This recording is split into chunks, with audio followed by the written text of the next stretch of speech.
fine, okay, if we can get him for 50,000. Hi, boils and ghouls. So I did a video the other day of Hump Day Tubi horror recommendations. At the end of that video, I said maybe I'll do something like this again. Probably never will, though. Welcome to Shudder Saturday recommendations. That's right, we're going to go through some recommendations I'm going to give here that are on Shudder that can help get you through your Saturday, starting your weekend. You should be hanging out late or talking Phantasm with me, Ginger Ninja, and Goraphobe on Ginger's channel around 7 o'clock p.m. Eastern Standard Time. Then you should be joining me and Jamie Hart on my channel for the Twin Peaks Fire Walk with me. Watch is what you should be doing, but we don't always do what we're supposed to do, right? So here's just a random list of great movies that maybe you haven't seen that are on Shudder that you can watch right now. All right, first one. Here's a movie from a subgenre that doesn't get a lot of love, and that's because there's not a lot of great werewolf movies. Bad Moon from 1996. This is a great werewolf movie, and like I said, it is very underrated as a subgenre. There's not many great ones, and I'm not a huge werewolf fan either. This is a very good one. If you haven't seen Bad Moon and you're into werewolves, if you've seen Ginger Snaps, and you've seen, obviously, American Werewolf in London, and even Paris is good. That video's still coming, Zodiac. Don't you worry, I didn't forget. And The Howling and the original Wolfman. Check out Bad Moon. Alright, second one here is a newer release, which I will have a full video out on soon, this week. Suitable Flesh from last year. It's directed by Joe Lynch. It has the amazing Heather Graham and the amazing Barbara Crampton. And it is a Lovecraftian story. It's written by Dennis Paoli? Yeah, Paoli. Who wrote From Beyond, like all the Stuart Gordon Lovecraft films. Dagon, I'm pretty sure he wrote that too. Ghoulies 2, he's written so much stuff. But this is a great movie. It's a very entertaining film.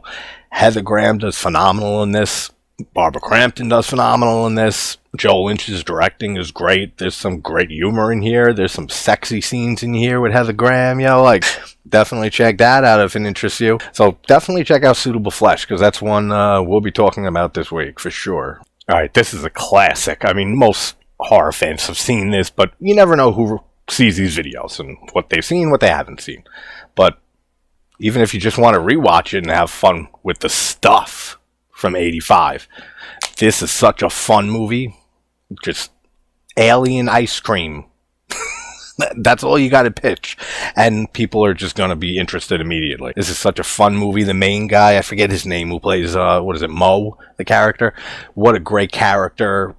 Funny as hell. The jingle will get stuck in your head for days. Are you serious? Just like the Silver Shamrock tune from Halloween 3. Just like that, the Stuff commercial will get stuck in your brain too. So check out the Stuff if you haven't seen it. If you have, go rewatch the Stuff, but not during those events that I mentioned earlier. Do you like popcorn?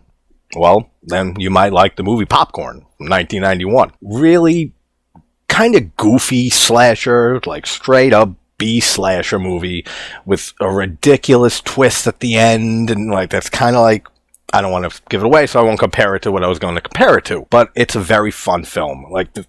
I don't know if it takes place in Jamaica or something. They open up this movie theater and they show horror movies back to back. But all the music's in Jamaican.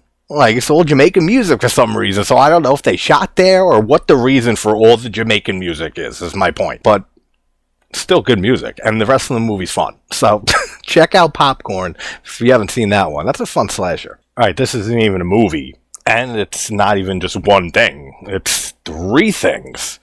If you haven't seen the whole In Search of Darkness horror documentary trilogy that's exclusive to Shudder, absolutely check it out. There is some great stuff in there between just footage and just between the directors, writers, actors, and everything talking about these movies. And just all 3 of these are multiple hours long. And they just deep dive into just a whole bunch of 80s movies. All 80s horror from everything that you can imagine. And a lot of slashers, lesser known movies, and just the actors, directors talking about it. Phenomenal horror documentary series. So they just came out with the 3rd one a few years ago. or like last year or something like that. So I don't know if there's another one planned. If there is, I'll watch it because the first three are great. All right, this is another one from last year that I didn't do a review on this, but I really enjoyed this movie. Birth, Rebirth. Very interesting movie. It's not a straight horror movie. There's horrific elements for sure. There's some sci-fi stuff in there, but like very, very interesting film with a great premise. I'm not going to spoil anything. Just going blind is best for that. But Birth, Rebirth is definitely a good watch from last year. Just to throw in a plug whenever I can for When Evil Lurks from last year, Damien Rugna's second film. Terrified, his first film from 2018 on Shudder. Check that movie out. If you haven't seen When Evil Lurks, though, from last year, watch that movie first, too. Because that movie was the best of last year for me. So, When Evil Lurks and Terrified, both by Damien Rugna, both excellent horror films. Like, I am keeping my eye on that director like you have no idea. Because this guy knows how to make an effective horror film. This is another great one that I don't hear talked about often at all. And it's a crime. And it's another Lovecraftian one, like Suitable Flesh. Very different type of movies, but both Lovecraft-esque. The Void from 2017. This is a great movie. Cop gets stuck in, like, a hospital, and then all these just Lovecraftian creatures and stuff start spreading amok all over the place. Great movie. Great effects work. So if you haven't seen The Void, check it out on Shudder. Alright, this next one's been talked about more and more, I think, as the years have gone on, which is great. Pontypool from 2009.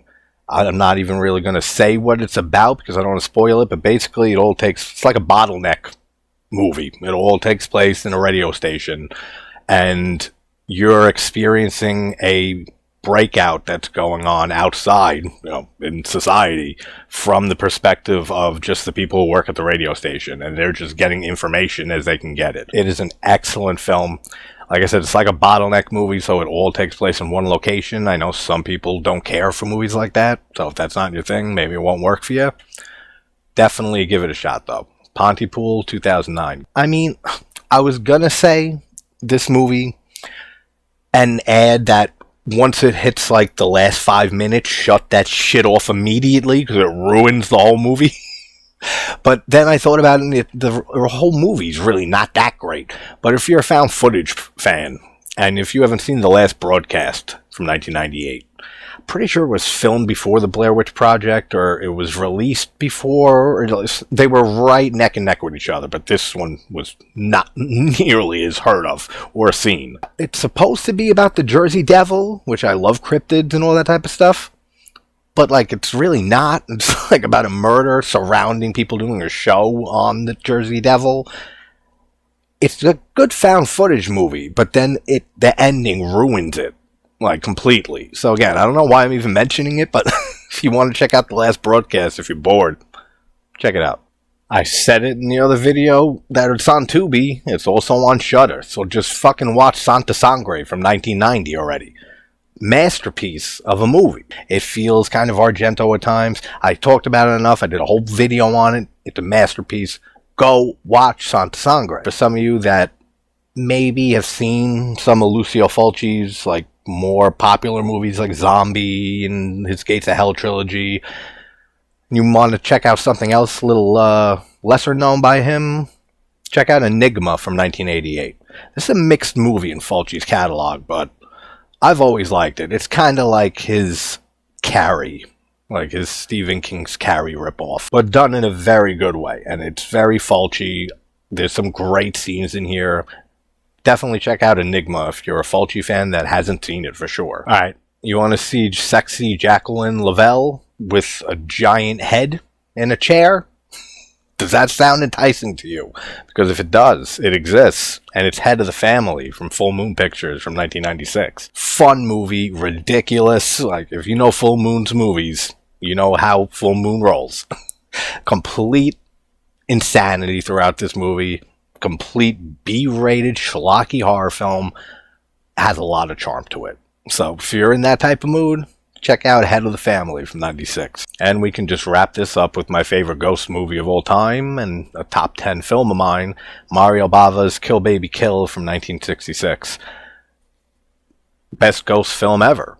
I mean, The Haunting of Julia it's really on its tail since I finally first saw that movie last year. This still, though, is my favorite ghost movie, with the most simplistic effects on this girl ghost. It's not even a girl. It's a little Italian kid, a boy with a blonde wig, maybe a little bit of like brush to make him look pale, make him look like a pale girl ghost. That's it. That's all the effects done. And I think it's still the most effective, creepy-ass ghost in the movie. Kind of like, and I say this all the time, with Reagan from The Exorcist. The demonic possession and the demonic makeup and stuff on her is the best makeup for that genre of horror, for any type of demonic possession, ever. And all the advancements that we've made in prosthetics and effects and CGI, computers, all of that. Nothing comes close to the effects work done on Reagan in The Exorcist. For me, it's the same thing with this. From Kill Baby Kill. Melissa Gropp's best looking ghost. Like, it's just so effective for me. Maybe it's just me. If you haven't seen this movie, definitely check out Kill Baby Kill by Mario Bava. I mean, Martin Scorsese has cited this film as a huge influence on him. So many people cite Bava, so we can get into a whole Bava discussion, but we won't. That's for another time. So these are some movies if you haven't seen, or if you haven't seen them in a while and that just triggered your memory. You said, oh, that's a good one. I should check that out. I'm not doing anything after those events. Then check these movies out, because these are some Shudder movies for your Saturday. Take care, guys.